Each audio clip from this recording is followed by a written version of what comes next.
Hello, my name is Kaylin Persh, and this is my video of showing a skill and showing constraints-led learning as well. So for my skill, I'm going to be doing a track and field handoff. This is going to be a blind exchange, meaning they will not look back.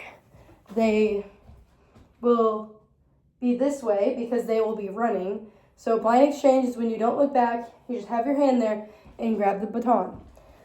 And with this is going to be for what would be a 4x1 relay or even a 4x200 relay because it is a blind exchange. So we will be doing that. The three common errors that I do have that we're going to show you are if the person receiving gets it too soon. So I will be the one handing the baton out every single time.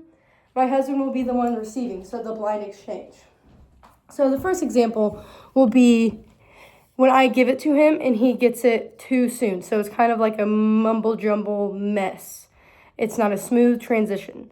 For the 4x1, we need it to be a smooth transition because every nanosecond counts in this race. So the goal is to have it be a smooth transition. And then the other one is getting it too late. So there are the exchange zones, 30 meters worth. So if he gets it too late, then that would be disqualification. So we're going to practice what happens if they get it too late. Which in practice, of course, they won't get disqualified. But and then the final one is if the baton gets dropped. This one will be painful to do this on purpose because it's instilled in me not to have the baton drop. But we will show that, and each of these we will show constraints-based training on what to do to fix those. Okay, so for our first example, we will be doing what happens when the athlete gets the baton too soon. So Noah, my husband, is going to be the athlete here, and he is going to, we'll just say, I'm the first person, he's the second person in the relay. So he is receiving. That's the point. He is receiving the baton. I'm the one giving it off to him. So he's the receiver. So what happens when the receiver gets the baton too soon? I'm going to show you. It's going to be a mumbo-jumbo of a mess. So I'm going to start coming in. He's going to put his arm back. Oh, that's too late. We run into each other. I take off, honey. And he starts taking off.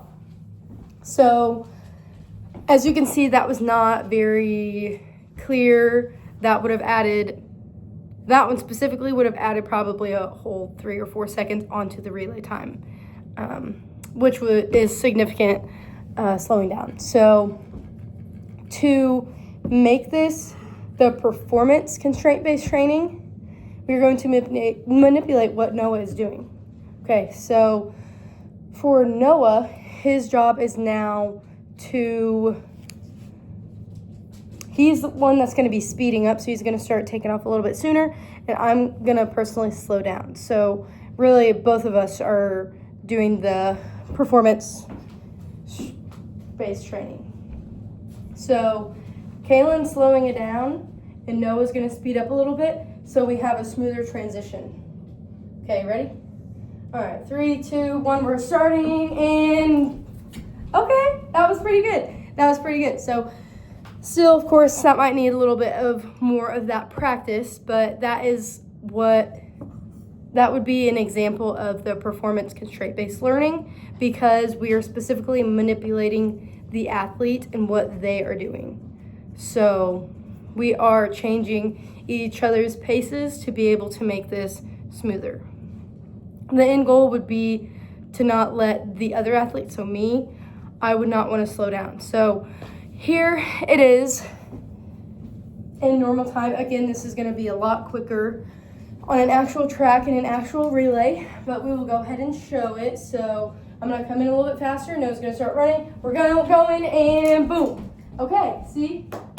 Oh, we're already getting better. So that right there would be a lovely example of the performance side of constraint-based learning. Okay, so now the second example is what happens when the athlete gets the baton too late. Okay, so this is in track and field. You have 30 meters to get the baton. you're always inside the triangle. So it's triangle to triangle. You're just inside this one. So you're like right here where my thumb is. And then you have from here to here, the end of the triangle right here, to get the baton. So what we are going to do is we are going to put guidelines, and we are going to make the exchange zone larger. So instead of having him get the baton by here, kind of where the edge of the doll crate is, we're going to allow him from here, we'll just say where this chair is, to the edge of the doll crate. So he gets basically just this much extra space, which is about 2.5 feet or so. So that's what we're going to do. We're going to make it larger. That way it gives him more time to practice. Now, we want to be careful when we are doing this with athletes in a real practice setting, because we don't want them to get used to having an extra 5 or 10 meters in reality to get the baton in time, because that could potentially mess things up. But if they are maybe a middle schooler, they've never put a baton in their hands ever in their life, this would be useful for them, because our end goal is just to get them to get the baton from person 1 to person 2. And from person 2 to person 3, from person 3 to person 4, of course. But we will go ahead and show you what this looks like. Ready? So remember, you get extra space from here to here to get it. And our goal is it's going to be a smooth transition, just with extra space. Okay, ready? So we're going to start 3, 2, 1, we're going, and you're going to boom.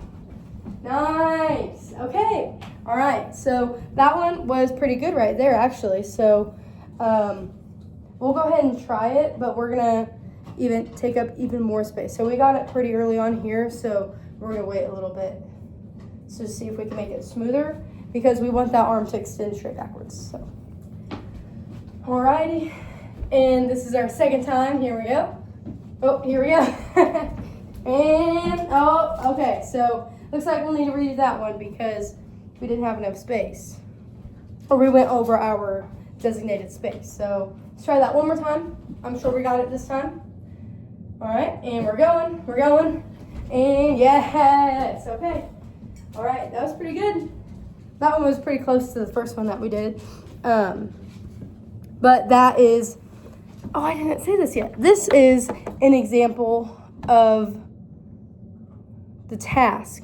I'm sorry. It is an example of the task side of the constraint-led training, constraint-based training. So task is where you can manipulate the almost like bend the rules of the game to fit into how to get the athlete to perform the specific motor skill. That's why we picked a specific motor skill to practice on and not a vague one. We want to be more specific, so pick that. Another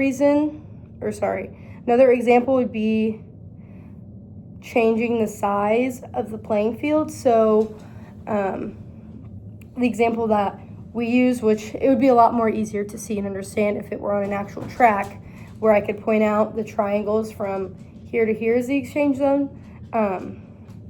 But we elongated it from just about where this chair is to about the end of the desk. So we actually elongated it just a little bit more. So probably in total about 3 feet maybe.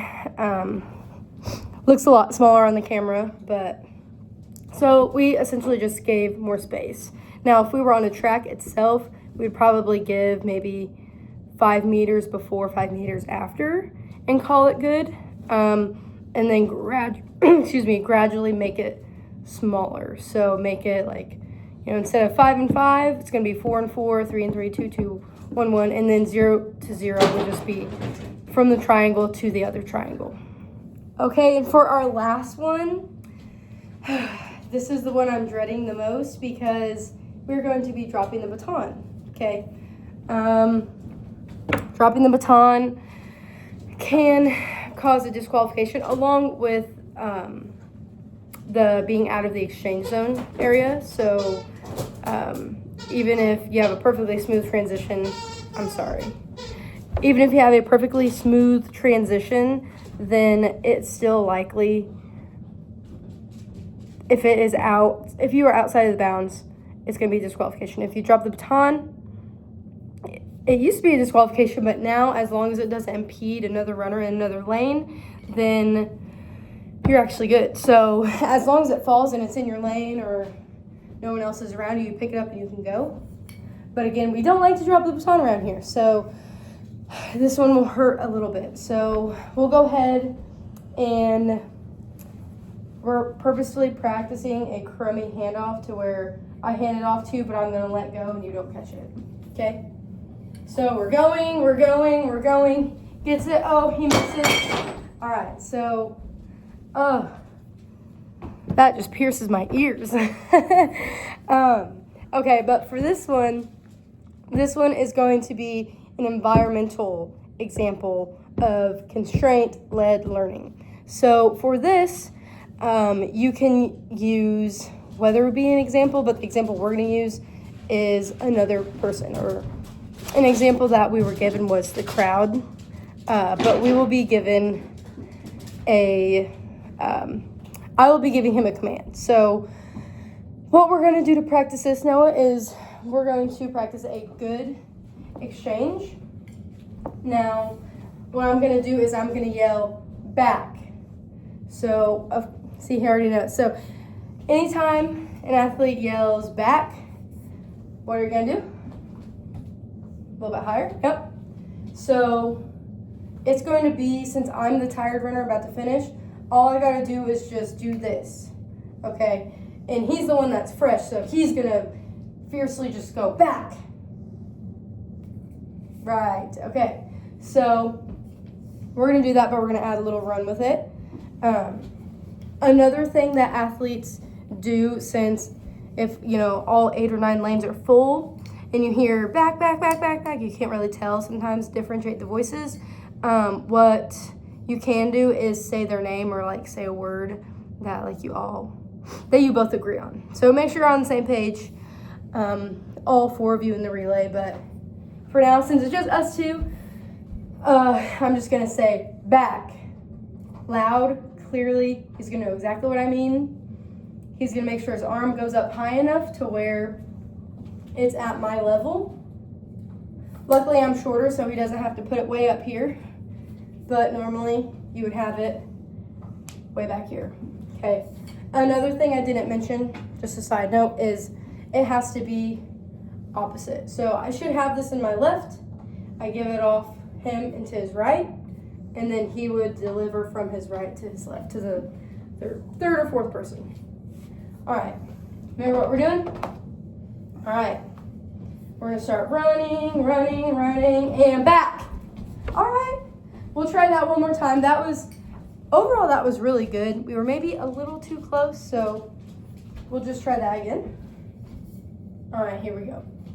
Running, and back. Oh, that was smooth. So the job of me, the person who's the environmental person that's saying back, I need to make sure I say it at the right time. So if I say, would you mind saying it right there, please? If I say back, and I'm right here, I gotta play catch up. Or if I say back too late, and I'm right here, back, I'm way up here, and I wanna be right here. So it is good to say a little bit earlier than later. But the goal is to try to figure out that speed. So just one more time. All right, I'm gonna say back. Ready? Wait, pause, I'm sorry. All right, 3, 2, 1, go. Back. Okay. All right, so overall that was pretty good. I'm proud of Noah for that one. I think he did a good job. So again, just a few notes that I have before I end the video. For the first example, just a quick rundown, was if he got it too soon. So he's the one that is having the constraint-led practice. So if he was getting the baton too soon, that's on me, but also on him as well. So he needs to speed up, but sometimes you can only speed up to a certain extent. So